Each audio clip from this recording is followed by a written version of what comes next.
Assalamualaikum warahmatullahi wabarakatuh. Halo adik-adik semua, bagaimana kabarnya hari ini? Semoga semuanya sehat dan selalu semangat ya. Hari ini kita akan belajar IPA, materi tentang perkembangbiakan tumbuhan. Nah, tujuan mempelajari materi ini adalah agar adik-adik mampu mengidentifikasi perkembangbiakan tumbuhan. Adik-adik pasti semuanya sudah tahu ya, tanaman mempunyai manfaat yang sangat banyak bagi makhluk hidup. Salah satu manfaat tanaman adalah sebagai sumber kehidupan manusia dan hewan. Sekarang coba kalian bayangkan, kalau tidak ada tumbuhan di dunia ini, kira-kira apa yang terjadi? Yang terjadi adalah manusia dan hewan tidak memiliki sumber makanan dan bumi akan gersang, sehingga kehidupan dunia akan berakhir. Nah, setelah kalian mengetahui manfaat tumbuhan, sekarang mari kita belajar tentang perkembangbiakan tumbuhan yuk. Apa itu perkembangbiakan tumbuhan? Perkembangbiakan tumbuhan adalah suatu proses yang bertujuan untuk memperbanyak jumlah individu baru atau keturunan pada tumbuhan agar tidak mengalami kepunahan.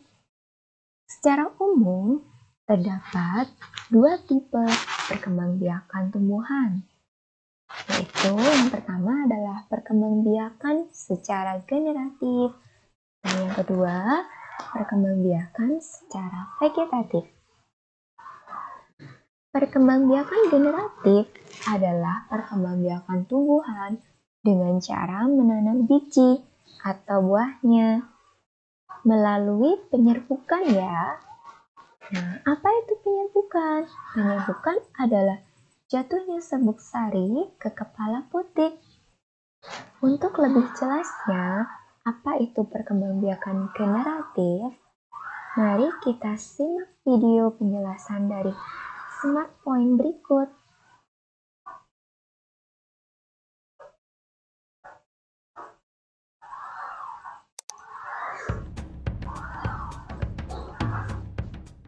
Perkembangbiakan tumbuhan secara generatif.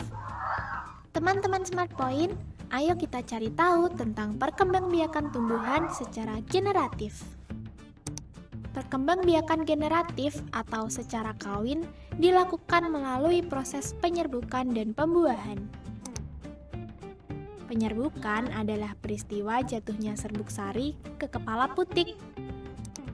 Setelah terjadi penyerbukan, bulu serbuk sari menuju ruang bakal biji.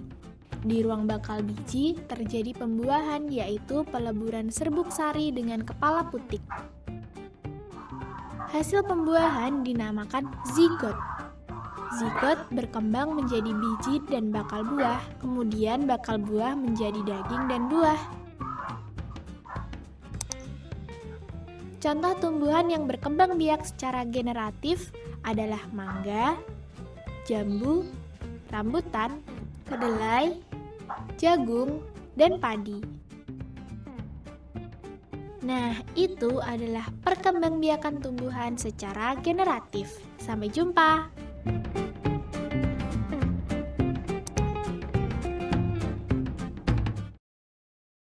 Nah, sekarang kita lanjutkan lagi ya. Sekarang yang kita bahas adalah tentang macam-macam penyerbukan. Di bawah ini adalah macam-macam penyerbukan berdasarkan asal serbuk sari. Macam penyerbukan yang pertama adalah penyerbukan sendiri, disebut juga otogami. Penyerbukan sendiri terjadi bila serbuk sari dan putik berasal dari bunga yang sama. Penyerbukan yang kedua adalah penyerbukan tetangga, disebut juga deitonogami. Penyerbukan tetangga terjadi bila serbuk sari dan putik berasal dari bunga yang berbeda, tetapi masih dalam satu pohon. Yang ketiga, penyerbukan silang atau alogami. Penyerbukan silang terjadi bila serbuk sari dan putik berasal dari bunga pohon lain, tetapi masih sejenis. Yang keempat, ada penyerbukan bastar, disebut juga hibridisasi. Penyerbukan bastar terjadi bila serbuk sari dan putik berasal dari pohon lain yang berbeda jenisnya, tetapi masih satu genus.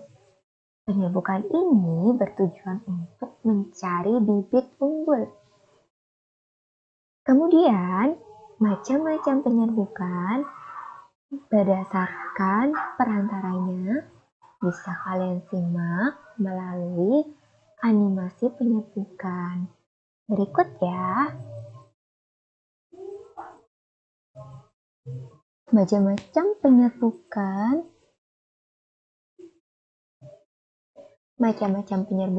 berdasarkan perantara bisa kalian simak melalui animasi video yang dibuat oleh Universitas Budi Luhur berikut ya.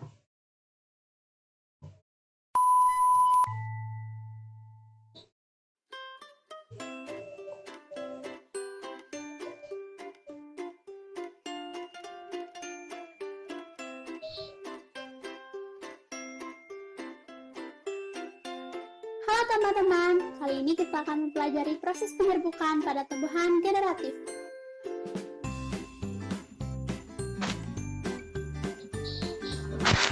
Oke teman-teman, di sini terdapat bagian-bagian bunga yang harus kita ketahui sebelum membahas penyerbukannya. Ini adalah tangkai bunga. Ini adalah dasar bunga. Ini adalah kelopak bunga. Ini adalah kepala putik. Ini adalah tangkai putik. Ini adalah benang sari. Ini adalah bakal buah. Ini adalah mahkota bunga. Oke teman-teman, sekarang kita mulai dengan penyerbukan yang dibantu oleh angin. Padi merupakan tumbuhan yang serbuk sarinya mudah terbawa angin, maka seringkali proses penyerbukannya dibantu oleh angin. Nah, ini adalah padi yang belum memiliki buahnya, yaitu masih memiliki benang sari. Ketika angin berhembus dan melewati benang sari, maka serbuk sarinya terhempas, maka ada serbuk sari yang jatuh ke putik. Dan serbuk yang telah jatuh di putik akan turun ke ovarium. Setelah itu, beberapa waktu ke depan, benang sari dan penutupnya akan rontok. Lalu tumbuhlah buah padi. Nah, begitulah proses penyerbukan pada padi oleh angin.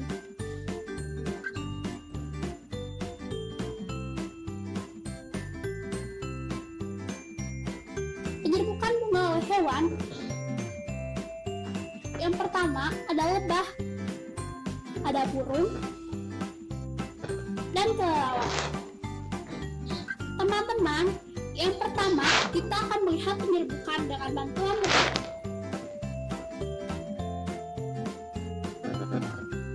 Bunga sepatu adalah salah satu bunga yang seringkali dikunjungi lebah. Lebah akan datang dan menghisap nektar bunga, sementara kakinya menginjak serbuk yang ada pada benang sari.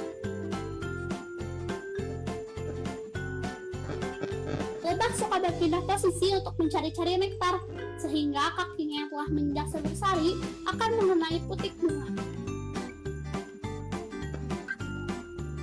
Lalu serbuk sari akan menyerap ke dalam, hingga akhirnya serbuk sari akan bertemu dengan bakal buah.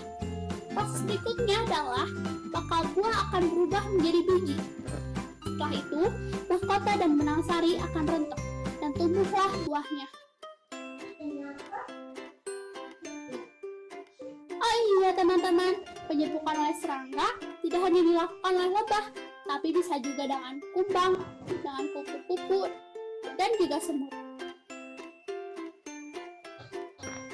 Oke teman-teman, sekarang kita akan melihat penyerbukan bunga oleh kelelawar.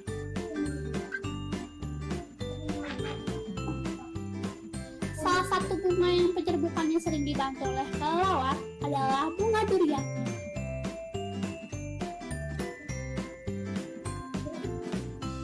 Sama seperti serangga, kelelawar mengkonsumsi nektar yang ada di bunga teman-teman.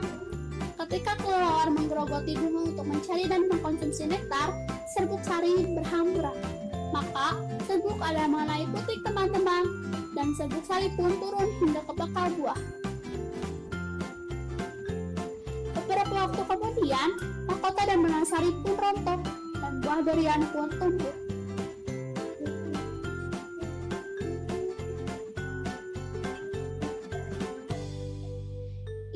Saat ini kita akan melihat penyerbukan yang dibantu oleh burung. Pada penyerbukan oleh burung, kita akan ambil contoh bunga dadap. Burung-burung kecil seringkali melakukan penyerbukan bunga. Contohnya adalah burung kolibri. Sama seperti jenis hewan lain, kolibri pun mengonsumsi nektar dari bunga. Saat kolibri mencari-cari nektar untuk dikonsumsi, maka serbuk sari terhambur. Dan ada serbuk sari yang turun ke putik. Lalu, serbuk sari menyerap sampai ke bakal buah. Beberapa waktu kemudian, mahkota dan benang sari rontok dan tumbuhlah buahnya.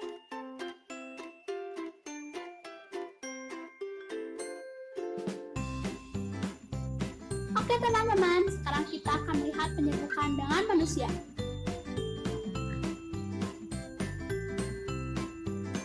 Nah, di sini kita akan melihat contoh penyerbukan dengan manusia pada bunga vanila. Kita membutuhkan kayu yang lancip untuk merobek bunga vanila. Pertama, kita harus mencari benang sari lalu robek mahkota hingga terlihat benang sari secara utuh. Lalu ambil serbuk sari dan tempelkan ke putik.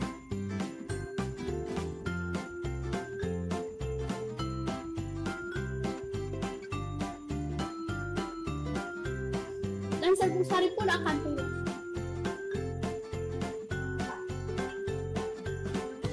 Maka, serbuk sari pun bertemu dengan bakal buah. Beberapa waktu kemudian, mahkota dan benang sari pun rontok dan buahnya pun tumbuh. Oke, sekarang kita memasuki penyerbukan bunga yang dibantu oleh air. Penyerbukan bunga oleh air bisa disebabkan oleh hujan dan cipratan air. Untuk penyerbukan oleh air ini, kita ambil contoh pada bunga seroja. Ketika ada air atau hujan yang mengenai benang sari hingga jatuh ke putih, maka terjadilah proses penyerbukan. Dan serbuk sari masuk ke dalam putik hingga ke bakal buah. Beberapa waktu setengahnya, mahkota dan benang sari pun rontok, dan buah seroja pun tumbuh. Yang terakhir, kita membahas jenis-jenis penyerbukan. Jenis-jenis penyerbukan itu ada 4 macam. Yang pertama adalah penyerbukan sendiri. Lalu, penyerbukan serumah, penyerbukan silang, lalu penyerbukan klastar atau berbeda jenis. Nah, bagaimana teman-teman? Mudah kan mempelajari penyerbukan bunga?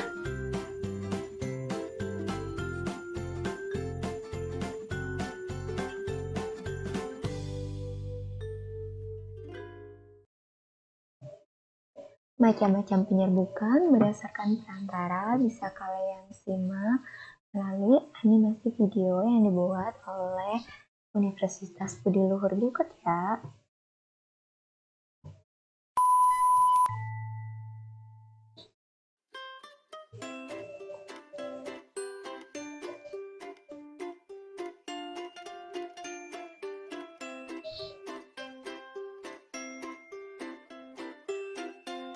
Halo teman-teman, kali ini kita akan mempelajari proses penyerbukan pada tumbuhan generatif.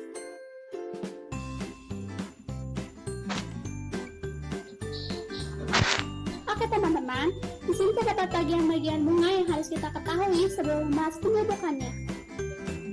Ini adalah tangkai bunga. Ini adalah dasar bunga. Ini adalah kelopak bunga. Ini adalah kepala putik. Ini adalah tangkai putik. Ini adalah benang sari. Ini adalah bakal buah.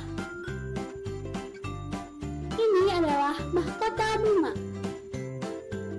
Oke teman-teman, sekarang kita mulai dengan penyerbukan yang dibantu oleh angin.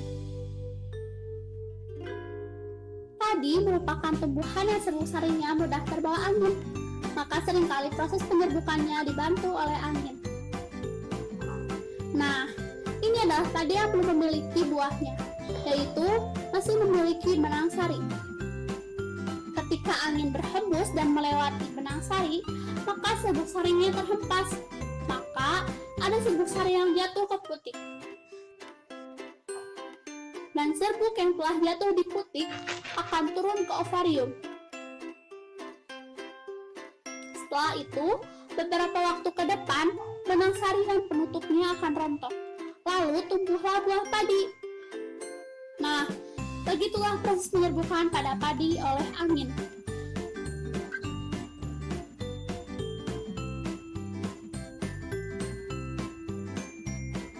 Penyerbukan bunga oleh hewan. Yang pertama ada lebah, ada burung, dan kelelawar. Teman-teman, yang pertama kita akan melihat penyerbukan dengan bantuan lebah.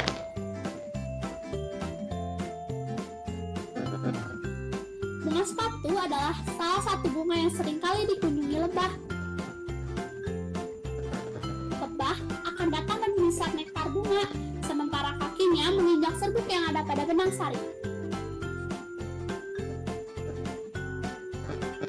Lebah suka berpindah posisi untuk mencari-cari nektar, sehingga kakinya yang telah menginjak serbuk sari akan mengenai putik bunga.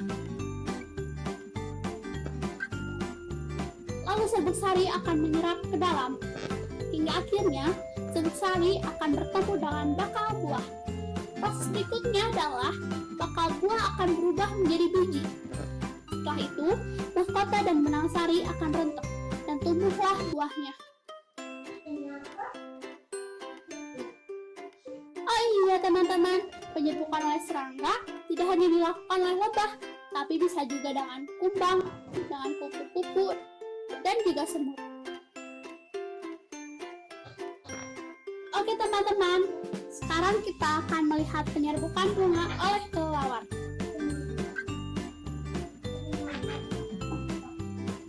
Salah satu bunga yang penyerbukannya sering dibantu oleh kelelawar adalah bunga durian.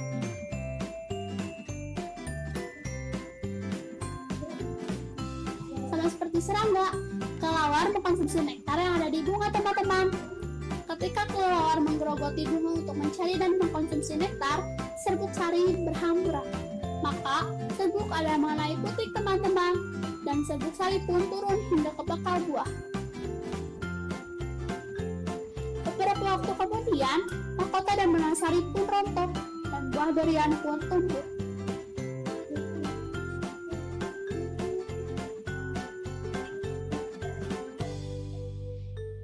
Saat ini, kita akan melihat penyerbukan yang dibantu oleh burung. Pada penyerbukan oleh burung, kita akan ambil contoh bunga dadap. Burung-burung kecil seringkali melakukan penyerbukan bunga. Contohnya adalah burung kolibri. Sama seperti jenis hewan lain, kolibri pun mengonsumsi nektar dari bunga. Saat kolibri mencari-cari nektar untuk dikonsumsi, maka serbuk sari terhambur. Dan ada serbuk sari yang turun ke putik. Lalu, serbuk sari menyerap sampai ke bakal buah.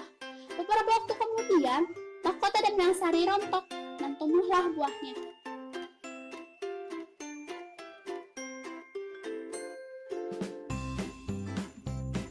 Oke teman-teman, sekarang kita akan melihat penyerbukan dengan manusia.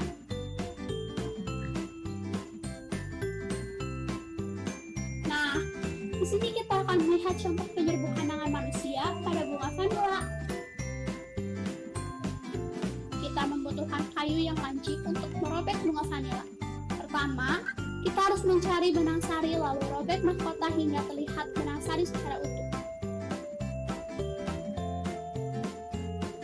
Lalu ambil serbuk sari dan tempelkan ke putik.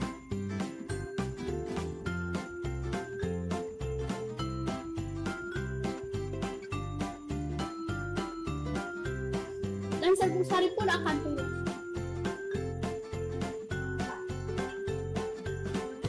Maka serbuk sari pun bertemu dengan bakal buah. Beberapa waktu kemudian, mahkota dan benang sari pun rontok dan buahnya pun tumbuh.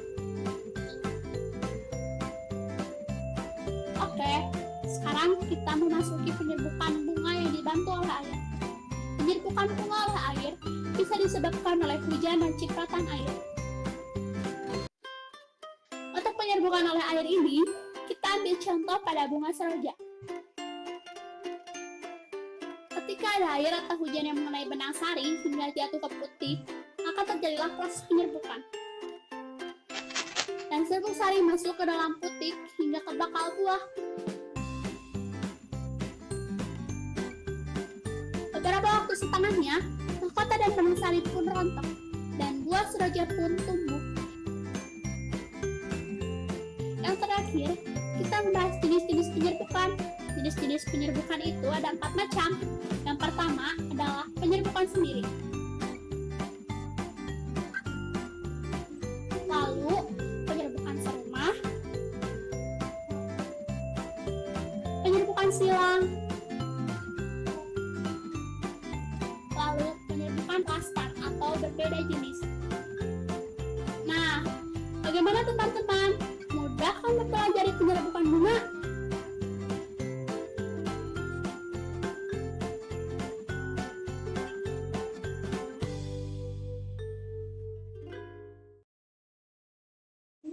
Nah, untuk materi selanjutnya yang akan kita pelajari adalah materi tentang perkembangbiakan vegetatif alami. Nah, perkembangbiakan vegetatif alami adalah perkembangbiakan tumbuhan dengan tidak menanam biji atau buahnya tanpa penyerbukan atau secara tak kawin. Nah, perkembangbiakan vegetatif alami dapat dilakukan dengan cara-cara seperti di bawah ini ya. 1. Bisa dengan tunas. Tunas adalah bagian tumbuhan yang baru tumbuh dari kecambah atau kuncup yang berada di atas permukaan tanah atau media. Tunas dapat terdiri dari batang, ditambah dengan daun muda, calon bunga, atau calon buah. Contoh tumbuhan yang berkembang biak dengan tunas adalah pisang, bambu, nanas, dan sebagainya. Yang kedua, perkembangbiakan secara vegetatif bisa dilakukan dengan cara akar tinggal atau rizoma. Rizoma adalah batang yang seluruhnya berada dan tumbuh menjalar di permukaan tanah. Contoh tumbuhan yang memiliki akar tinggal antara lain kunyit, jahe, lengkuas, tebu, temulawak, kencur, dan lain sebagainya. Yang ketiga, melalui spora atau bisa spora satu atau beberapa sel. Spora adalah sel yang terbungkus oleh lapisan pelindung. Fungsi spora sebagai alat persebaran yang mirip dengan biji. Meskipun berbeda jika ditinjau dari segi anatomi dan evolusi.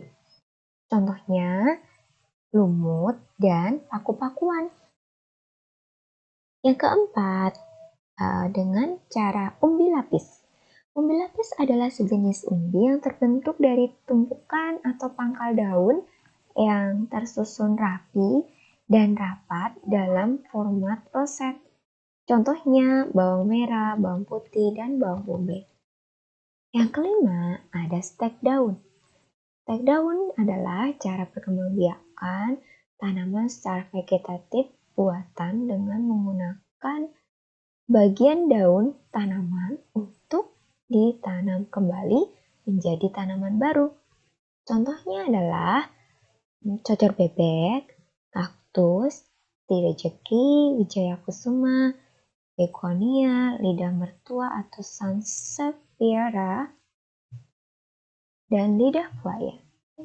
Nah, untuk lebih jelasnya lagi, mari kita simak video dari Smart Point tentang perkembangbiakan tumbuhan secara vegetatif alami.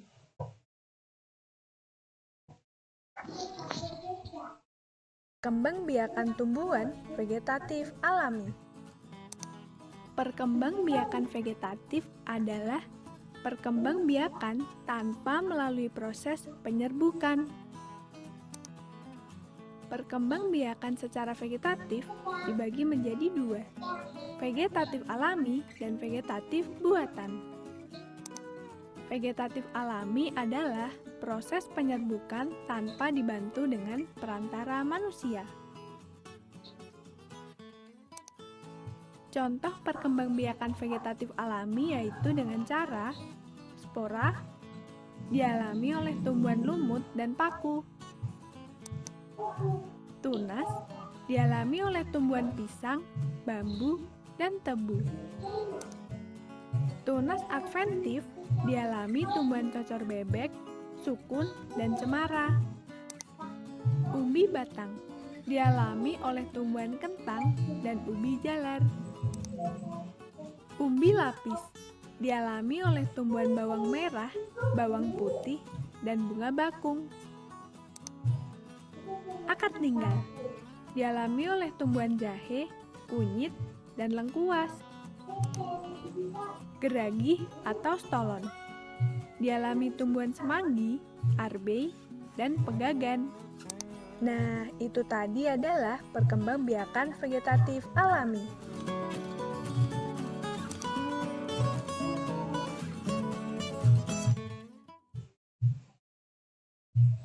Nah, demikian materi yang dapat Ibu sampaikan hari ini. Semoga bermanfaat untuk kalian semua. Sekian, wassalamualaikum warahmatullahi wabarakatuh.